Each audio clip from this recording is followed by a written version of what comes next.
Up next, Hollywood in Montgomery County. Stay with us.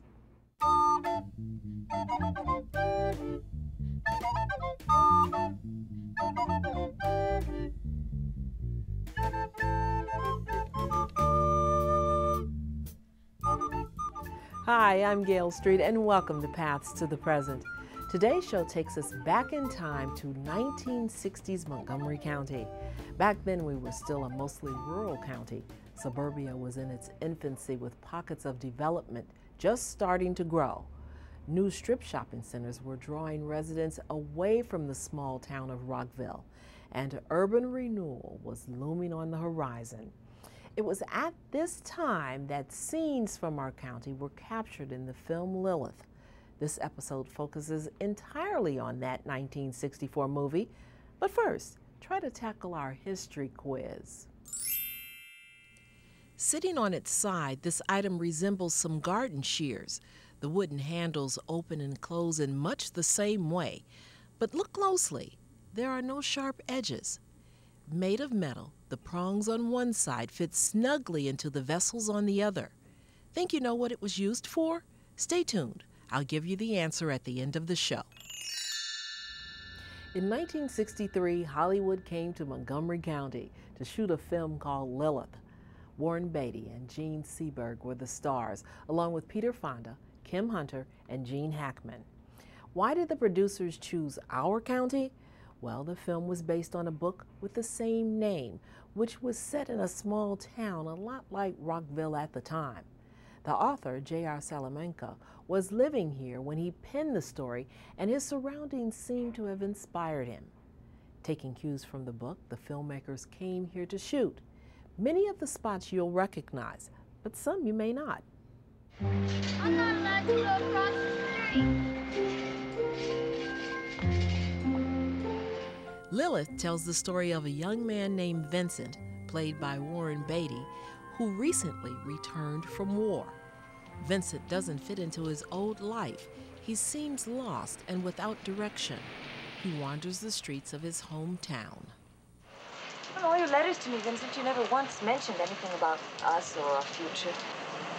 Didn't I? No, and since we never really had any understanding of a romantic nature, there's my bus. I hope you come and visit us sometime, Vincent. I'd like you to meet Norman. That's my husband. I will.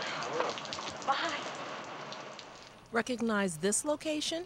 It's Rockville before urban renewal dramatically changed it in the 1970s. Back then, Rockville's main street was Montgomery Avenue. Before Hungerford Drive was built in 1952, automobiles traveling on Route 355 came right through the center of town. For years, businesses lined this street, and this was a major commercial center. But when this movie was being made, new suburban strip malls were drawing people away, and the downtown had begun to decline. Glimpses of the old Rockville, as it was in the early 60s, are seen throughout the film.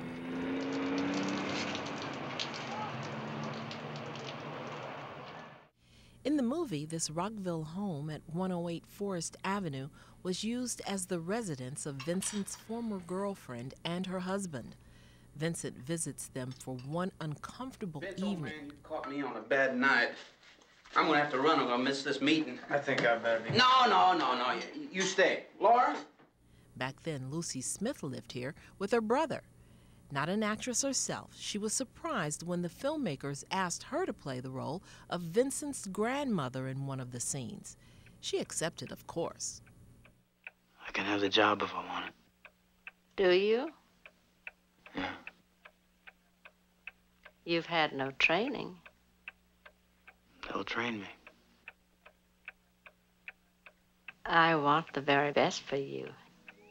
While searching for his place in the world, Vincent finds work at a nearby mental institution. It's called Poplar Lodge in the movie. But there's no doubt that the setting was inspired by Rockville's own Chestnut Lodge.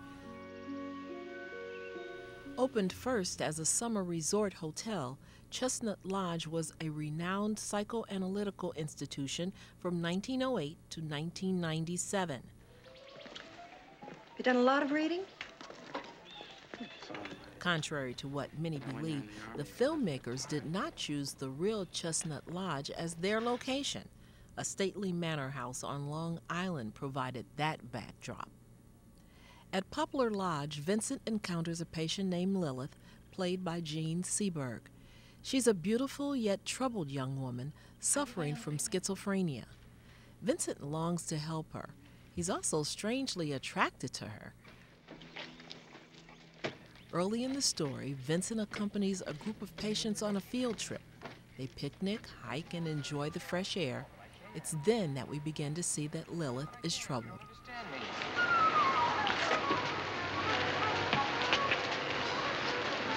Eat this thing. Oh, they might make me sick. They could be poisonous.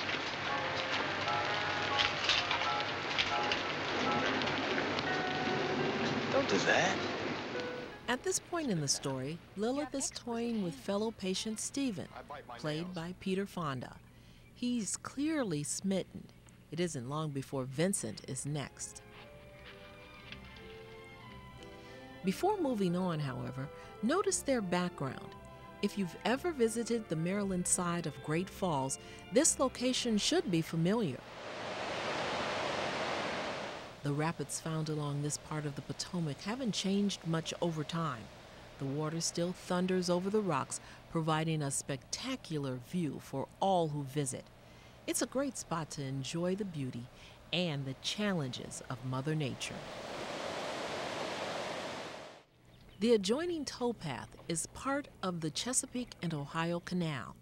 Completed in 1850, the canal travels 184.5 miles from Cumberland, Maryland to Georgetown. It's now the longest and thinnest national historical park. But mules once walked this towpath, pulling barges filled with coal, lumber, and grain to and from Georgetown. In the 19th century, this was a major commercial route. Here at Great Falls, a tavern was built to accommodate overnight guests. Today, it serves as a visitor center where folks learn the history of the canal and even have the chance to experience a mule-drawn barge ride.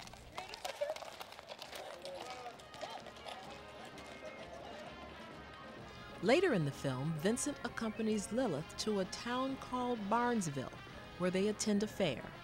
Vincent's attraction to Lilith is growing, and a dangerous love affair is beginning to unfold. Knights and lances. Oh, this is a very, very old custom. They brought it over here from England. Except nowadays, instead of trying to knock each other off the horses, we just spear that little ring down. We? I used to do this before I was in the service. You know, when I was a kid. You any good at it? Pretty good.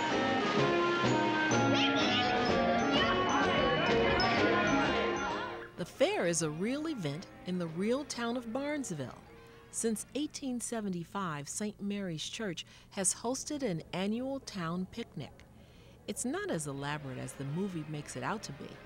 Rides were added to make it seem more like a county fair. But one aspect that remained true is the jousting tournament. Jousting is the official sport of Maryland, and tournaments were especially popular in the late 1800s. Today, that tradition is kept alive at the Barnesville Town Picnic.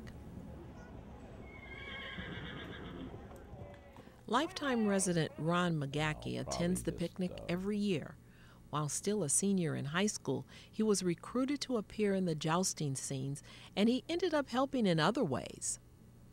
Well, that week, along with, just riding myself, I had other horses here that I rented out to other people to participate in the movie itself. I also got the opportunity to give Warren Beatty himself riding lessons to get him more used to the horse itself, because he had to ride in different scenes. So it was pretty exciting for me, and for the kids were excited about getting out of school. The schools did let us out and give us, the time off for this movie. It was an exciting thing, not only for the kids, but for the community and for the town of Barnesville. As the film progresses, Vincent discovers he's not the only one. Lilith seems attracted to everyone, but Vincent is now obsessed and he begins to follow her around town.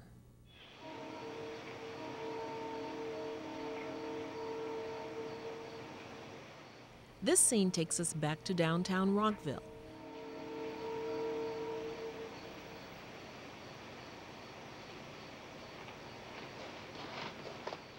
As you can see, a movie theater once stood in the center of town.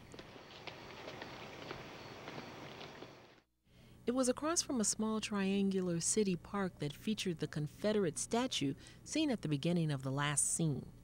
Erected in 1913, the statue was meant to honor Confederate soldiers who fought and died in the war between the states. When urban renewal came to Rockville, there was some talk about its appropriateness and whether to remove it. However, in the end, the statue was relocated next to the red brick courthouse where it still stands today. As the story comes to an end, things are unraveling. Stephen is heartbroken and commits suicide. Lilith withdraws from the world. Vincent, who let himself get too involved, feels more lost than ever and now questions his own sanity.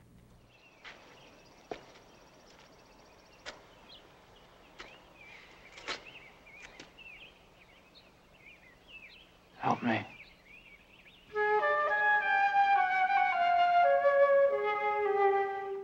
When the movie opened, folks from Montgomery County flocked to see it. It seems, however, that the reaction was not favorable. One review reported that at the Washington, D.C. premiere, people were shocked. You could hear them openly gasp. At times, they laughed loudly, suddenly, nervously. After a while, some began to leave. It later goes on to describe the ending as brutal, sudden, and frustrating. The audience tends to feel uninformed, even left out. But regardless of the outcome, the making of this film left a lasting imprint. Countless newspaper stories covered all aspects of the process. Crowds flocked to each location hoping to be discovered or to get a glimpse of the stars. Locals, tapped to be extras, became minor celebrities. And best of all, the film itself leaves a visual record showing views of our county from nearly a half-century ago.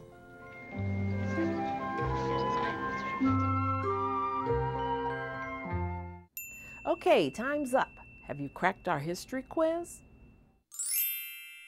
This wood and metal scissor-like device is a Marcel waver, once used by women to style their hair. The metal ends were heated and then clamped onto locks of hair, creating the desired effect.